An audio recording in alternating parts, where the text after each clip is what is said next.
சேப்பாக்கம் மைதானத்தில் நடைபெற்ற சென்னை மும்பை இடையிலான போட்டியில் மும்பையை வீழ்த்தி சென்னை தன்னுடைய முதல் வெற்றியை பதிவு செய்துள்ளது. சென்னை பந்து வீச்சாளர்களே இதற்கு முக்கிய காரணமாகும். குறிப்பாக சிஎஸ்கே பவுலர்கள் கலீல் அகமத், நூர் அகமத் இருவரும் மும்பை விக்கெட்டுகளை போட்டி போட்டு வீழ்த்தி சென்னையின் வெற்றியை உறுதி செய்தனர். இந்த நிலையில் பந்து வீச்சாளர் கலீல் அகமத், கேப்டன் ருத்துராஜ் இருவரும் பந்தை சேதப்படுத்தியதாக குற்றச்சாட்டுகள் எழுந்துள்ளன.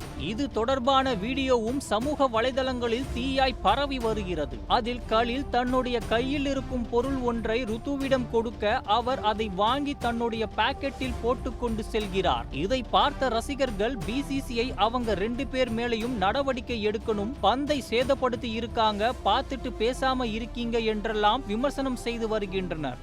இந்த நிலையில் கலீல் ருத்துவிடம் கொடுத்த பொருள் என்னவென்று தெரிய வந்துள்ளது.